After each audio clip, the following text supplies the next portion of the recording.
You believe you know them. You share memories, laughter, long nights of conversation. You've trusted them with your silence and your stories. But something deep within you keeps whispering that something is wrong. You can't point to one moment, one word, one action, but the dissonance grows, and then one day it hits you. Someone close to you may secretly hate you, not loudly, not in ways you can post about or even complain about without sounding paranoid, but quietly, subtly, consistently, behind a smile, beneath politeness, within silence. Let me take you into the heart of this invisible war, not with emotion alone, but with reason, with the principles of ethics and dignity that cannot be violated without consequence. In my moral philosophy, I taught that the worth of a person is not in their usefulness to others, but in their inherent dignity. So what happens when someone consistently, but quietly, erodes that dignity while pretending to uphold it? What happens when a friend, a partner, or even a family member harbors unspoken resentment, but cloaks it in kindness? It is then, my dear listener, that you must become vigilant, because some hatreds do not scream, they smile, and if you are not careful, you may confuse hostility with humility. Let us now explore the signs. One by one, the first sign is this: they rejoice in your struggle more than your success. Notice how their eyes light up when you're overwhelmed. Notice how available they are when you're broken, and how distant they become when you're rising. Their comfort is not in your strength, it's in your vulnerability. They feel safer when you're smaller. This is not support, it is surveillance. They are not holding your hand, they are measuring your fall. In Kantian terms, they are treating your suffering as a means to their own self-esteem. They find identity not in their own success, but in your stagnation. And that is a violation of your moral autonomy. A true ally feels joy when you ascend. A secret enemy feels threatened. The second sign is the slow corrosion of praise. Early on they might have complimented you, but as you begin to grow, as your talents flourish, the praise disappears, and in its place comes silence, or worse, subtle sarcasm.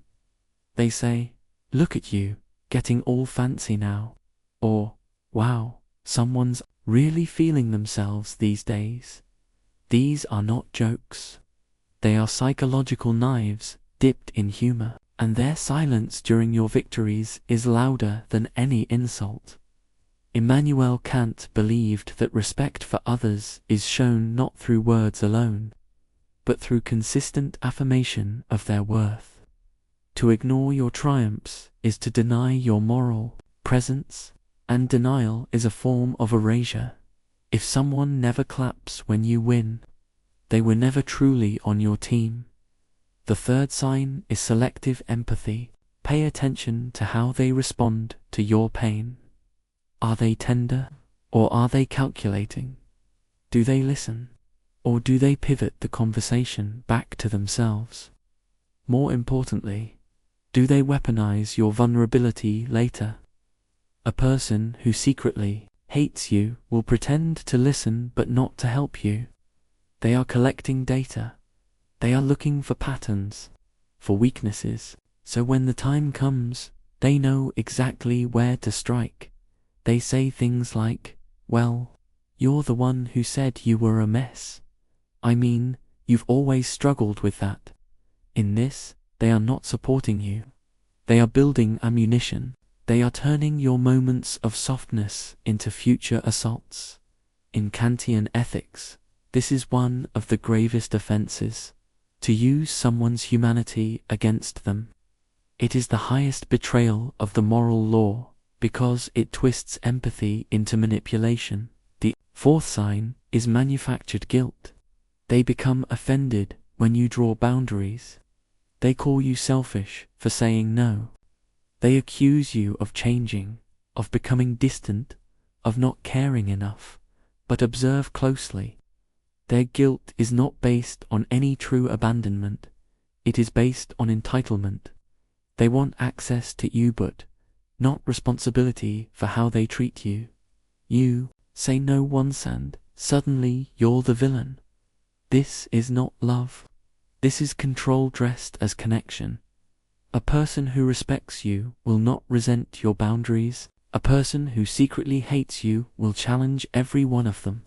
Because those boundaries protect you from their influence. They don't want the real you. They want access to your time, your energy, your soul on their terms. The fifth sign is emotional inversion. Suddenly, you are the problem. You are the aggressor. You are the cold one, the distant one, the ungrateful one. They say, you're too sensitive. You always take things the wrong way. Or I was just joking. You can't even laugh anymore. This tactic is designed to distort your perception of reality, to make you question your own feelings, to keep you in a loop of self-doubt. But do not fall for this inversion. Kant warned us that reason must be governed not by emotion, but by the clarity of moral law. And when someone constantly demands that you justify your pain, they are not seeking truth. They are seeking power. A person who secretly hates you will make you feel guilty for noticing their mistreatment. The sixth sign is the strategic absence. They disappear when you need them most. They're unavailable when your life is chaotic. And when you finally find your balance again, they return as if nothing happened. This is not coincidence. This is tactical neglect. It allows them to avoid vulnerability while maintaining the illusion of connection. In truth, they are only present when your presence benefits them. Friendship that vanishes in the face of your suffering is not friendship, it is opportunism. Kant believed that moral action must be consistent, not circumstantial, and a person who loves you only when it is convenient is not operating from moral love, but self-interest. The seventh sign is narrative control. They rewrite history to cast themselves as the victim. They twist events. They manipulate the memory of conversations. You say, that hurt me. They say, you're always making things about you. You say, you ignored me. They say, you pushed me away. This behavior is psychological gaslighting. It is not a disagreement. It is a calculated attempt to make you doubt your own story. And when someone controls the narrative, they control the relationship. Kant would call this a violation of autonomy, a dismantling of the self's right to determine its own truth.